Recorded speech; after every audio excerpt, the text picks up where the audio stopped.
of wood. And if you remove the filter bag from the tank, you can vacuum liquids too.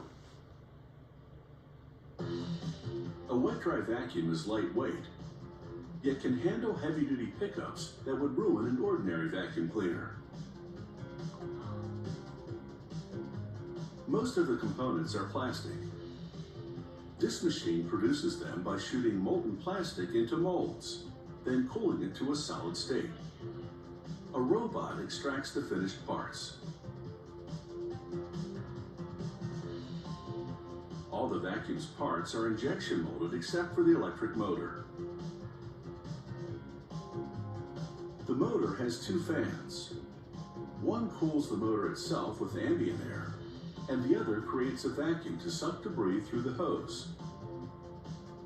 The vacuum fan is in a separate chamber, so that liquid never comes in contact with the motor's electrical components. Workers place the motor in a plastic housing with the drive shaft facing upward. They put a spacer on the shaft, then mount the vacuum fan, securing it with a nut. They close up the housing with a grid plate. This prevents fingers from accidentally touching the fan.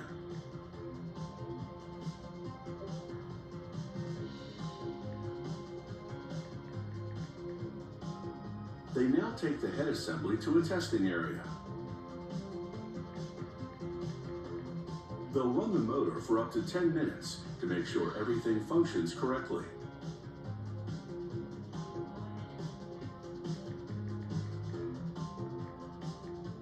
Then they plug it into a second test station, which verifies that there's adequate suction and no electrical short circuits.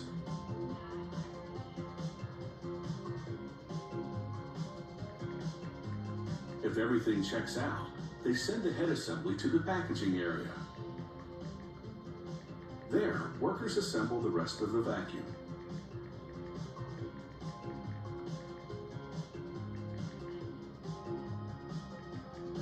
At the first station, a press locks the inlet securely in a hole at the front of the tank.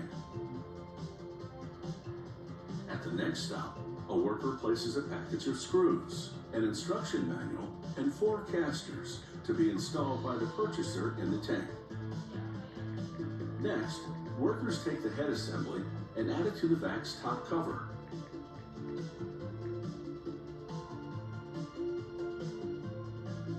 They load the vacuum's lid onto a carousel along with a pleated paper filter.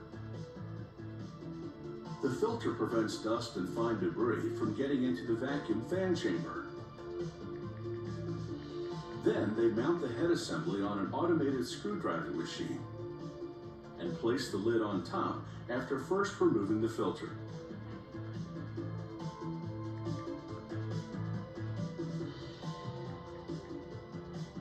Once the lid is screwed to the head assembly, they put the filter back on.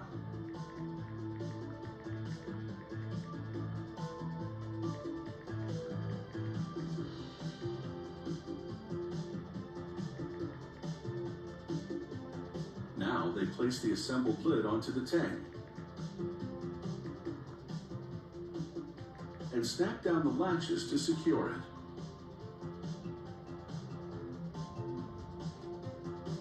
The final stop on the line checks the suction power, the electrical system, and makes sure the on-off switch works correctly. If the vacuum passes testing, a robot picks up the unit and places it in a retail box. Workers add extension wands, a nozzle, and a hose. Then finally a filter bag is added, which is only used when vacuuming up dry debris.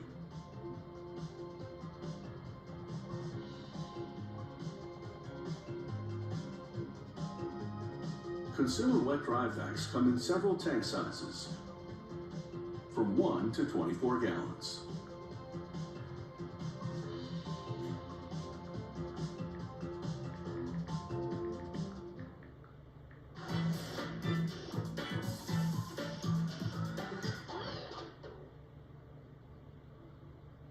During the medieval era, axes were more than tools.